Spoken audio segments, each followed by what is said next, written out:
बच्चों, इस समय आप लोग सब लोग कोरोना महामारी के कारण लॉकडाउन से घरों में सब लोग अपने अपने सुरक्षित होंगे, ये मेरी आशा है।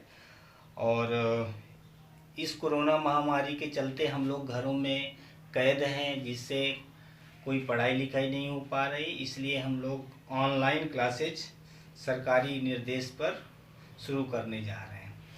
तो ऑनलाइन क्लासेज में आप सभी बच्चों का स्वागत है। और पहला पाठ विज्ञान कक्षा 10 में विज्ञान का पहला पाठ है रसायन विज्ञान का। ठीक है, विज्ञान में भी आपको क्या पढ़ना है? पहले रसायन विज्ञान। रसायन विज्ञान का जो पहला पाठ है, पाठ 1 आपका। ठीक है, पहला पाठ है आपका रासायनिक अभिक्रियाएं एवं समीकरण। क्या है? रासायनिक अभिक्रियाएं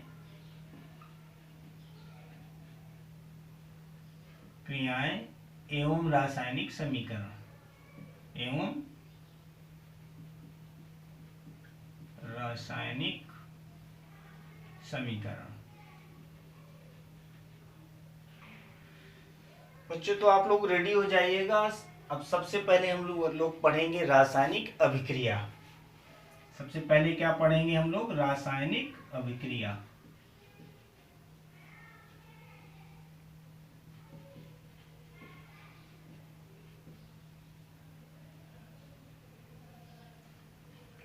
केमिकल रिएक्शन। तो देखिए, रासायनिक अभिक्रिया होती क्या है। सबसे पहले हमको इसकी परिभाषा से परिचित होना चाहिए। तो कभी परीक्षा में पूछा भी जाता है कि रासायनिक अभिक्रिया क्या है, तो हम लोग इसके विषय में जानकारी करें। पहले कहते हैं, जब दो या दो से अधिक पदार्थ, कितने? 2 या 2 से अधिक पदार्थ आपस में अभिक्रिया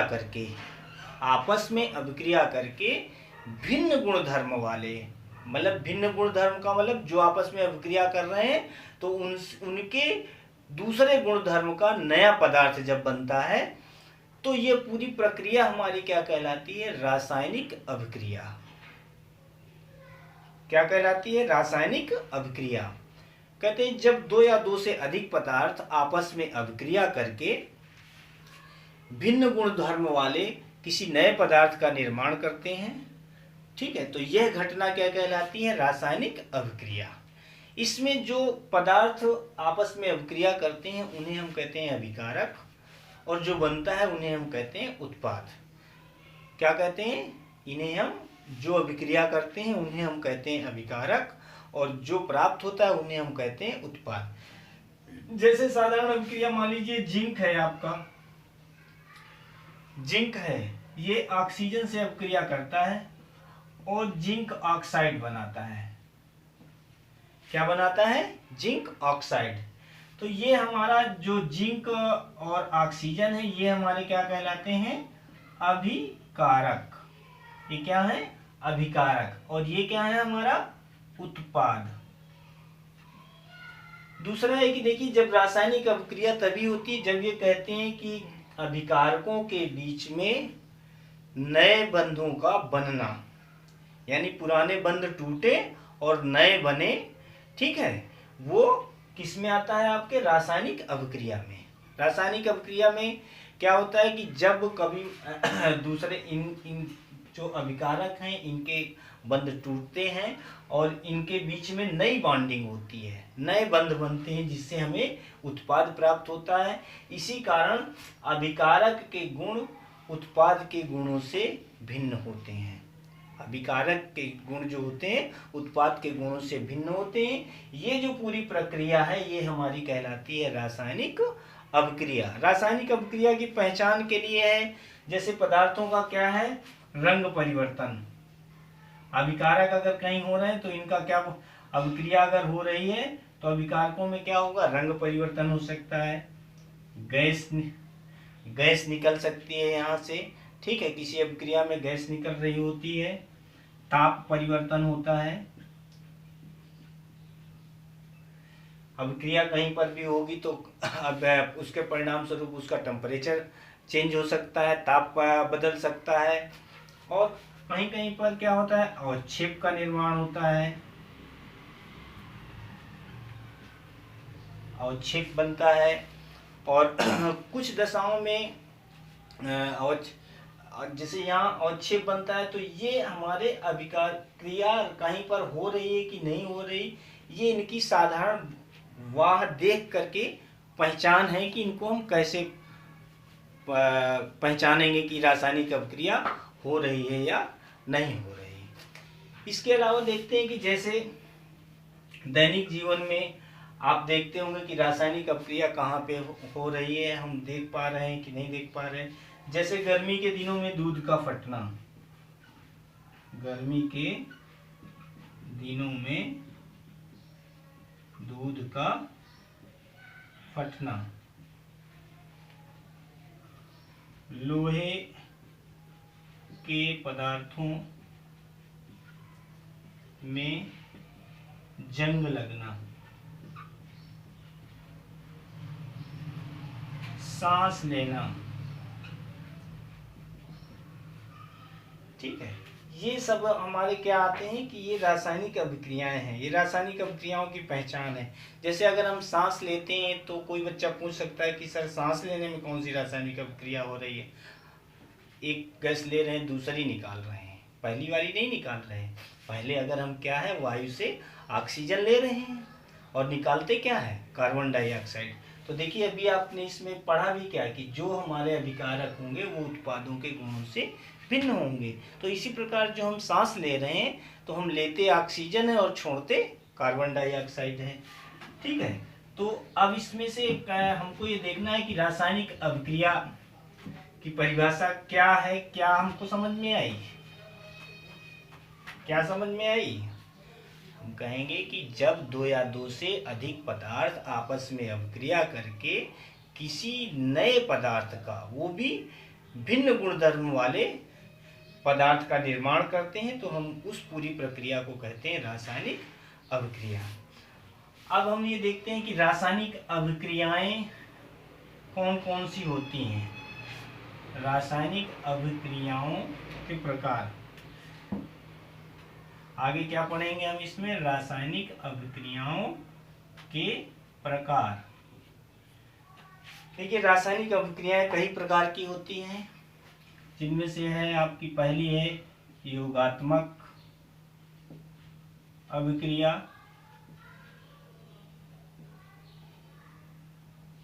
दूसरी है वियोजन अभिक्रिया,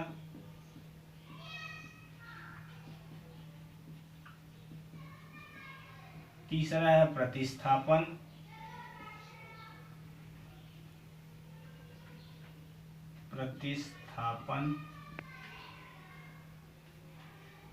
अभिक्रिया, उपचयन अपचयन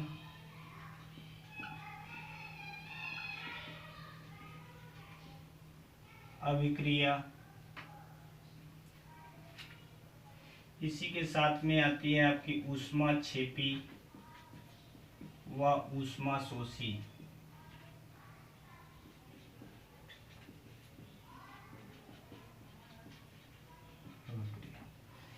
ये हम अभिक्रियाओं के प्रकार हैं। वियोजन अभिक्रिया, योगात्मक अभिक्रिया, वियोजन अभिक्रिया, प्रतिस्थापन अभिक्रिया, उपचयन अपचयन अभिक्रिया, ऊष्माक्षेपी अभिक्रिया। इन अभिक्रियाओं के विषय में हम इनकी परिभाषा और किनमें ये घटनाएं घटित होती हैं इसके विषय में भी हम पढ़ेंगे। तो सबसे पहली है हमारी योगात्मक अभिक्रिया। जैसे इसका नाम ही है योगात्मक, योगात्मक, योग का मतलब क्या होता है, जुड़ना।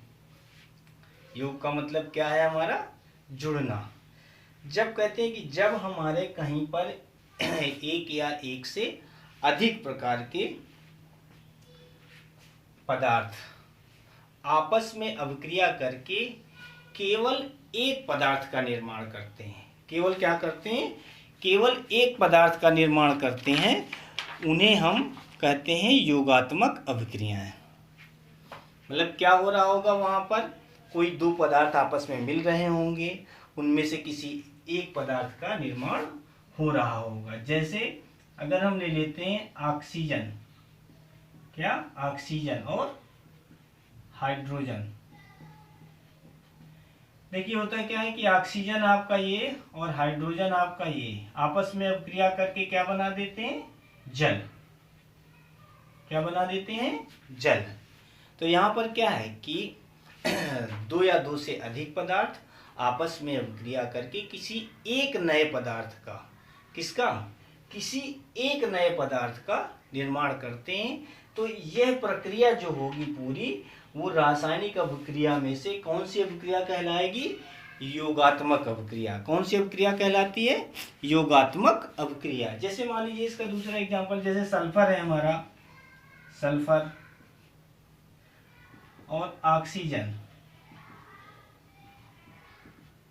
सल्फर और ऑक्सीजन हमारा अभिक्रिया करके बनाता है सल्फर डाइऑक्साइड।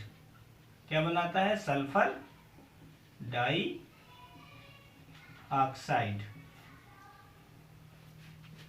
तो देखिए क्या है यहाँ पर, दो उत्पाद आपस में क्रिया करके एक, दो अभिकारक, सॉरी उत्पाद नहीं, दो अभिकारक आपस में अभिक्रिया करके एक उत्पाद का निर्माण करते हैं। इसलिए ये अभिक्रिया क्या कहलाती है, हमारी योगात्मक अभिक्रिया।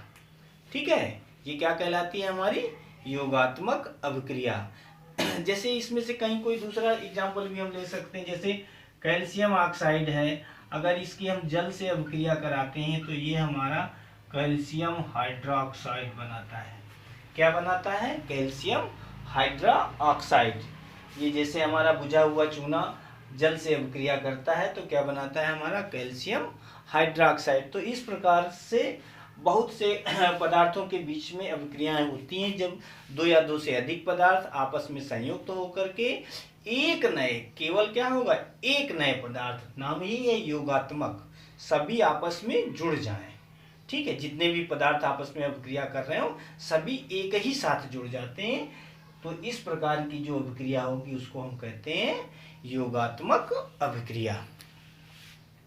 अब इसके बाद देखिए, योगात्मक अभिक्रिया के बाद दूसरे नंबर पे हम पढ़ेंगे, आपको पढ़ाएंगे और आप लोग देखेंगे कि हमें दूसरी अभिक्रियाओं के विषय में भी इसी प्रकार से परिभाषाएं पढ़नी है। इसके बाद है हमारी वियोजन अभिक्रिया। वियोजन का जैसा कि नाम ही है, वियोजन, वियोजित, वियोजन अभिक्रिया।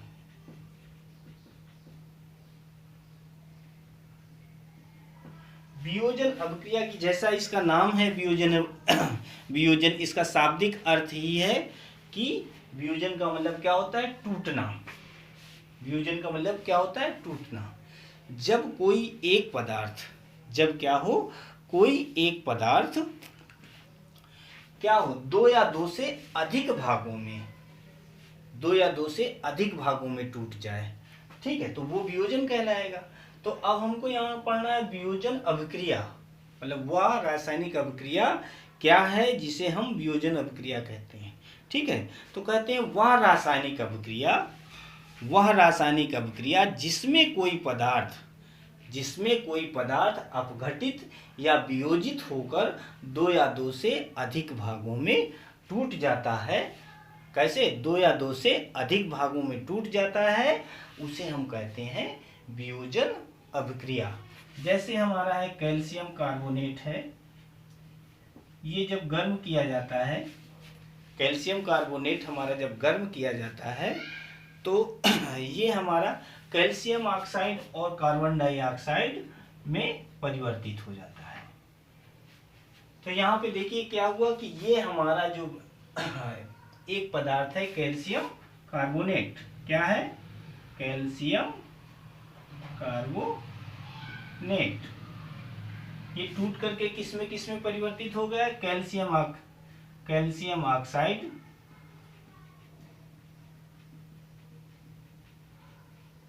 और कार्बन डाइऑक्साइड में।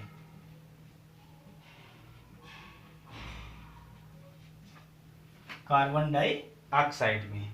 ठीक है, तो इस प्रकार की जितनी भी अभिक्रियाएं होंगी उनको हम कहते हैं वियोजन या अपघटित अभिक्रियाएं। मतलब अपघटन हो रहा है, इन्हीं को हम बोलते हैं अपघटन अभिक्रिया भी बोलते हैं। अपघटन और वियोजन अभिक्रिया एक ही अभिक्रिया के दो नाम हैं। अब हम इसमें देखते हैं कि ये जो वियोजन अभिक्रिया है, अपघटन अभिक्रिया है, ये हमारी कैसे होती। तो ये देखिए, जो वियोजन अभिक्रिया है ये भी हमारी 3 पार्टों में है। ठीक है, ये जो अपघटन या वियोजन अभिक्रिया है ये भी देखिए, पहला क्या होता है, जो अपघटन या वियोजन हो रहा है वो ऊष्मीय वियोजन, ऊष्मीय वियोजन। ठीक है, ऊष्मीय वियोजन। ठीक है, इसके बाद होता है हमारा जल अपघटन। जल अपघटन क्या होता है, जल अपघटन।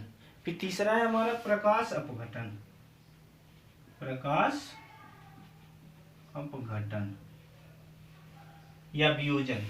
ठीक है, चाहे इसको ऊष्मीय वियोजन कहें या जल वियोजन। ठीक है, प्रकाश अपघटन, ये तीनों जो हमारे हैं ये हमारी वियोजन अभिक्रिया के अंतर्गत ही आती हैं। ठीक है, जैसे अभी हमने देखा कि कैल्शियम कार्बोनेट है हमारा, जब गर्म किया जाता है तो ये कैल्शियम ऑक्साइड और कार्बन डाइऑक्साइड में परिवर्तित हो जाता है। तो मतलब वे अभिक्रियाएं, पहला जो ऊष्मीय है, ऊष्मीय वियोजन किसे कहते हैं, अगर इसकी परिभाषा लिखनी होगी तो हम इसमें बताते हैं कि पहले ऊष्मीय वियोजन है क्या। वियोजन का मतलब टूटना है, और ऊष्मीय मतलब ऊष्मा के कारण। किसके कारण, ऊष्मा के कारण अगर कोई पदार्थ हमारा अपघटित हो रहा है किसी रासायनिक अभिक्रिया में, तो यह पूरी अभिक्रिया कहलाती है हमारी ऊष्मीय वियोजन अभिक्रिया।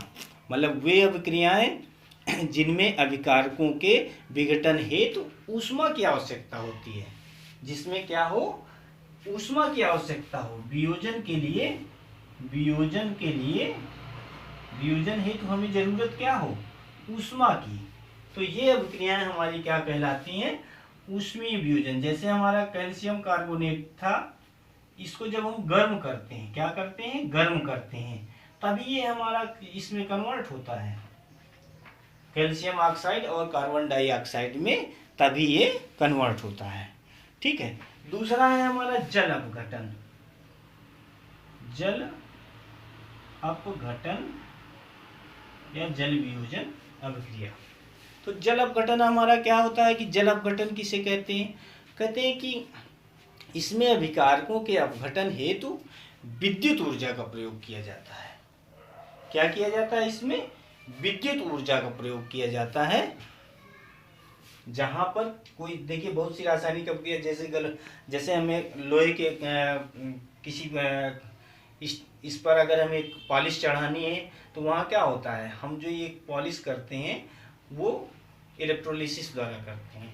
ठीक है, तो इसी प्रकार से हमारा यहाँ पर क्या है कि जब ऐसी अभिक्रियाएं जिनमें पदार्थ को अपघटित करने के लिए हमें विद्युत प्रवाहित करनी पड़े, क्या हो, अभिकारकों को अपघटित करने के लिए हमें क्या हो, विद्युत प्रवाहित करनी पड़े, वो अभिक्रिया क्या कहलाती है, जल अपघटन। जैसे मान लीजिए साधारणतः अगर हम पानी में अगर विद्युत प्रवाहित करते हैं, अगर हम जल में विद्युत प्रवाहित करते हैं तो ये किस में कन्वर्ट हो जाएगा हमारा, हाइड्रोजन और ऑक्सीजन में। ये हमें हाइड्रोजन गैस और ऑक्सीजन गैस इससे प्राप्त हो जाती है। तो जल अपघटन अभिक्रिया के विषय में अगर क्वेश्चन आएगा कि जल अपघटन अभिक्रिया क्या है, तो हम बताएंगे कि ऐसी वियोजन अभिक्रिया जिसमें पदार्थ को अपघटित करने के लिए हमें विद्युत ऊर्जा प्रवाहित करनी पड़े, तो वह अभिक्रिया क्या कहलाती है, हमारी जल अपघटन अभिक्रिया। जैसे एग्जाम्पल, अगर हम पानी में अगर विद्युत प्रवाहित करते हैं, ठीक है, तो ये हमारा जो ऑक्सीजन और हाइड्रोजन के बीच में बॉन्डिंग है ये हमारी टूट करके हाइड्रोजन और ऑक्सीजन में कन्वर्ट हो जाती है। तीसरा है आपका प्रकाश अपघटन। प्रकाश अपघटन, प्रकाश अपघटन। ठीक है, तो देखिए सब चीजें तो वियोजन पे, ये सब वियोजन के पार्ट हैं, तो वियोजन पे ही है आपको जाना है कि मतलब प्रकाश अपघटन क्या कहलाए, किसे कहते हैं। तो ये कहते हैं कि जब अभिकारकों के अपघटन हेतु हमें प्रकाश ऊष्मा की आवश्यकता हो, किसकी आवश्यकता हो, प्रकाश ऊष्मा की आवश्यकता हो, ठीक है, तो वो क्या कहलाएगा आपका प्रकाश अपघटन अभिक्रिया। जैसे अगर हम सिल्वर क्लोराइड को सूर्य के प्रकाश की उपस्थिति में, सूर्य के प्रकाश की उपस्थिति में अगर गर्म करते हैं तो यह सिल्वर और क्लोरीन में परिवर्तित हो जाती है। जो अपघटन हो रहा है यहाँ पर, अगर हम प्रकाश की उपस्थिति में सिल्वर क्लोराइड को सूर्य के प्रकाश से गर्म करते हैं तो इसमें सिल्वर हमें सॉलिड और क्लोरीन गैस के रूप में निकल जाती है। तो इस प्रकार से हमने पढ़ा वियोजन अभिक्रिया। ठीक है बच्चों, इसके बाद हम कल इसके आगे की अभिक्रियाएं पढ़ेंगे।